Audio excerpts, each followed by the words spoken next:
আসসালামু আলাইকুম রহমতুল্লাহি ওয়া বারাকাতুহু। আজ আমরা রাসূল করিম সাল্লাল্লাহু আলাইহি ওয়াসাল্লামের প্রিয় আমল ও ইবাদত সম্পর্কে জানবো ইনশাআল্লাহ। তো রাসূল করিম সাল্লাল্লাহু আলাইহি ওয়াসাল্লাম তো সবচেয়ে বেশি আমল করতেন। রাসূল করিম সাল্লাল্লাহু আলাইহি ওয়াসাল্লামের আমল তো ছিল অতুলনীয় আমল। তিনি নেক আমল নিয়মিত করতে ভালোবাসতেন।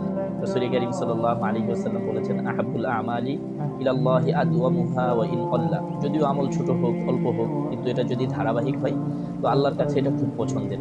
তো এইজন্য রাসূল করিম সাল্লাল্লাহু আলাইহি ওয়াসাল্লাম স্থায়ী ও নিয়মিত আমল করতে পছন্দ করতেন। এর মধ্যে রাসূল করিম সাল্লাল্লাহু আলাইহি ওয়াসাল্লাম নিয়মিতই কুরআন কারীমের তিলাওয়াত করতেন, পছন্দ করতেন কুরআন কারীমের তিলাওয়াত। এবং রাসূল করিম সাল্লাল্লাহু আলাইহি ওয়াসাল্লাম বলেছেন, হিজবি মিনাল কুরআন। নবীজির কাছে একটা প্রতিনিধি দল এসেছিল মদিনায়। তো নবীজি সময় দিয়েছিলেন যে প্রতিদিন এশার নামাজের পর কথা বলবেন। একদিন আসতে দেরি হওয়ায় নবীজি বলেছেন যে আমার প্রতিদিনের কুরআনে কারীমের তিলাওয়াতের অংশটা বাকি ছিল, সেটা শেষ করে আসতে বিলম্ব হয়েছে। তো রাসূল করিম সাল্লাল্লাহু আলাইহি ওয়াসাল্লাম এই ধারাবাহিক আমলের মধ্যে অন্যতম প্রিয় ছিল রাসূল করিম সাল্লাল্লাহু আলাইহি ওয়াসাল্লামের নামাজ। রাসূল করিম সাল্লাল্লাহু আলাইহি ওয়াসাল্লাম ফরজ নামাজের পাশাপাশি প্রচুর নফল নামাজ পড়েছেন। রাসূল করিম সাল্লাল্লাহু আলাইহি ওয়াসাল্লাম বলেছেন, জুইলাত কুররাতু আইনি ফিস সালাহ, যে নামাজের মধ্যেই রাখা হয়েছে আমার চোখের প্রশান্তি, নয়নের প্রশান্তি। তো রাসূল করিম সাল্লাল্লাহু আলাইহি ওয়াসাল্লাম এভাবে ধারাবাহিকভাবে নামাজ পড়তেন এবং এটা আমাদের জন্য খুব উচিত। আমরা যেন এমন না হয় যে কোনো একটা আমল শুরু করেছি তারপর ছেড়ে দিয়েছি, কারণ রাসূল করিম সাল্লাল্লাহু আলাইহি ওয়াসাল্লাম এটা অপছন্দ করেছেন, আল্লাহ তাআলাও অপছন্দ করেন এই কাজটা। তো এই জন্য আমাদেরও ধারাবাহিক হওয়া চাই। আমল অল্প হোক, কিন্তু ধারাবাহিক যেন হয় আমাদের আমলটা, আল্লাহ যেন আমাদের তৌফিক দান করেন।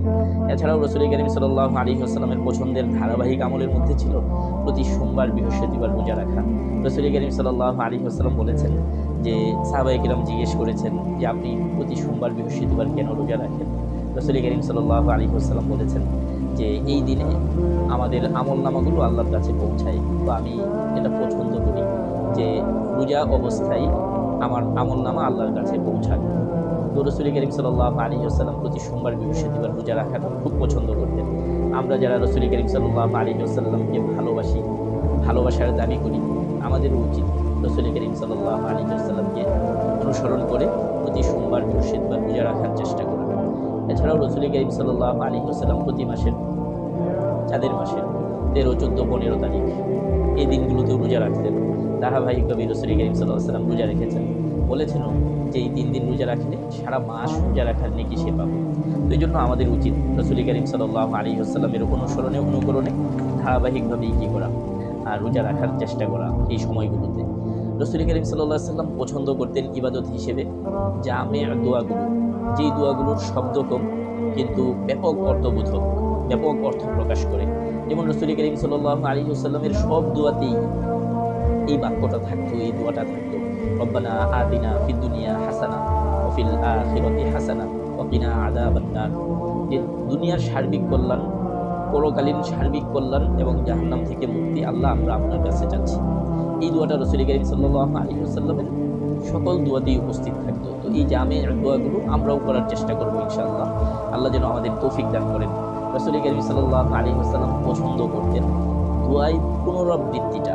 রাসূল করিম সাল্লাল্লাহু আলাইহি ওয়াসাল্লাম আল্লাহর কাছে চাইতেন, 3 বার করে চাইতেন। আর এই যে বারবার চাওয়াটা আল্লাহর কাছে, এটা বান্দার মুখাপেক্ষিতা আল্লাহর প্রতি।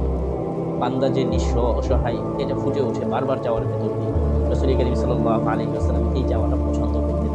তো আমাদের উচিত রুনাজারি করে আল্লাহর কাছে যাওয়া। রাসূল করিম সাল্লাল্লাহু আলাইহি ওয়াসাল্লাম আরও পছন্দ করতেন যেই কাজটা, যেই আমলটা, যেই ইবাদতটা, সেটা হলো যে রাসূল করিম সাল্লাল্লাহু আলাইহি ওয়াসাল্লাম নিজে তো কুরআন কারীম পড়তেনই, অন্যের মুখ থেকে কুরআন কারীমের তিলাওয়াত শুনতে রাসূল করিম সাল্লাল্লাহু আলাইহি ওয়াসাল্লাম খুব পছন্দ করতেন। হযরত আব্দুল্লাহ ইবনে মাসউদ রাদিয়াল্লাহু তাআলা আনহু থেকে বারবার এই কথাটা এসেছে যে রাসূল করিম সাল্লাল্লাহু আলাইহি ওয়াসাল্লাম কুরআন কারীমের তিলাওয়াত শুনতে চেয়েছেন ওনার কাছে। রাসূল করিম সাল্লাল্লাহু আলাইহি ওয়াসাল্লামকে সূরা নিসা তিলাওয়াত করে শুনিয়েছেন আব্দুল্লাহ ইবনে মাসউদ রাদিয়াল্লাহু তাআলা আনহু। আবু মুসা আশআরী রাদিয়াল্লাহু তাআলা আনহুর থেকেও রাসূল করিম সাল্লাল্লাহু আলাইহি ওয়াসাল্লাম কুরআন কারীমের তিলাওয়াত শুনেছেন।